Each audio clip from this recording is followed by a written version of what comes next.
আসসালামু আলাইকুম প্রিয় দিনী ভাই ও বোনেরা, সবাই কেমন আছেন? আশা করি সবাই ভালো আছেন।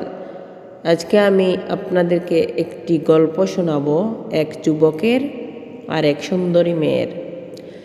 তো আশা করি ভিডিওটি পুরো দেখবেন, স্কিপ না করে। আশা করি ভালো কিছু শুনতে পারবেন, জানতে পারবেন ইনশাআল্লাহ। যদি ভালো লেগে থাকে তাহলে ভিডিওটা শেয়ার করে দিবেন, অন্যকে জানার সুযোগ করে দিবেন ইনশাআল্লাহ। তো আসি মূল বিষয়ে। তো এক যুবকের ঘটনা।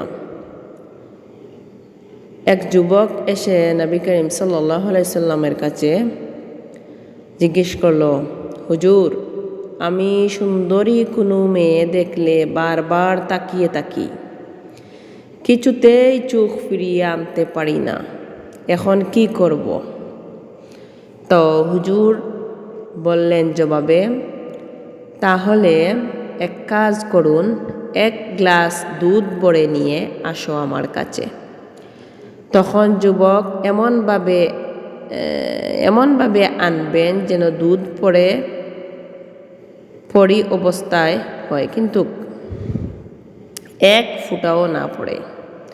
প্রিয় দিনী ভাই বোনেরা, হুজুরে কইলা যে তাহলে এক গ্লাস দুধ বরিয়া লইয়া আইবার লাগিল। এমনভাবে আনার লাগে কইলা যে দুধটা ফরি অবস্থা হয়, যেমন ফরি যাইব আলাখান আবার ফরতও না, কিন্তু এক ফুটাও না ফরে। তখন যুবক দুধ নিয়ে এলো। হুজুরে আবার কইলা, এবারে এক গ্লাস দুধ নিয়ে 1 কিলোমিটার পথ হেঁটে যাবে এবং ফিরে আসবে। তোমার সঙ্গে একজন লাঠিধারী লোক থাকবে। যদি 1 ফুটা দুধও পড়ে তাহলে তোমাকে শাস্তি দেওয়া হবে। হুজুরে যুবকরে কইলা। তখন যুবকে কইলা, ঠিক আছে। যুবক পুরো পথ গেলে এবং ফিরেও এলো, 1 ফুটা দুধও পড়ল না।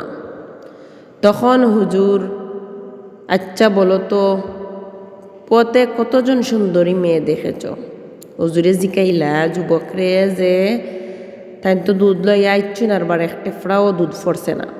তখন হুজুরে জিকাইলা যে আচ্ছা বলো, পথে কতজন সুন্দরী মেয়ে দেখছ?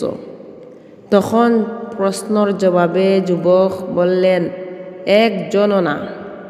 তখন হুজুরে জিজ্ঞেস করলা, কেন? একজনও না কেন? যুবক তখন হুজুরের প্রশ্নের উত্তর দিলেন, কারণ আমার সমস্ত মনোযোগ ছিল দুধের গ্লাসে।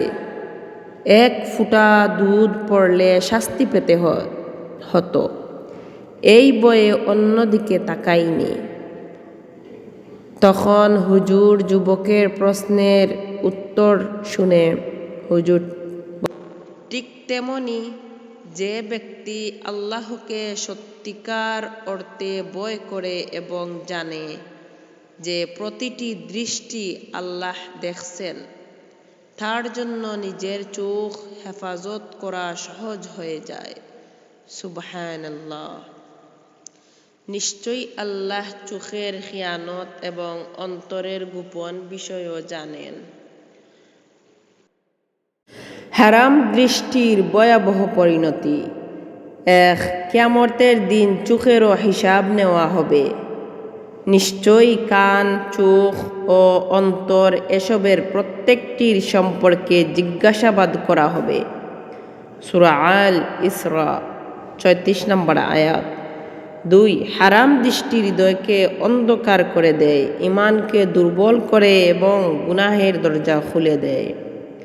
3 নাম্বার হচ্ছে, বারবার হারাম দৃষ্টি মানুষকে জিনা ও অন্যান্য বড় গুনাহের দিকে ধীরে ধীরে টেনে নিয়ে যেতে পারে। নবী করিম সাল্লাল্লাহু আলাইহি সাল্লাম বলেছেন, চোখেরও জিনা আছে, আর চোখের জিনা হলো হারামভাবে তাকানো। সহিহ বুখারী ও সহিহ মুসলিমও এসেছে।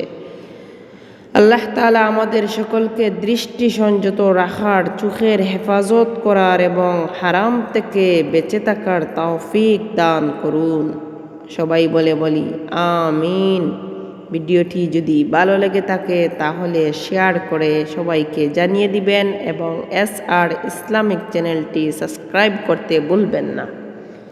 ভালো থাকুন, সুস্থ থাকুন। আল্লাহ হাফেজ।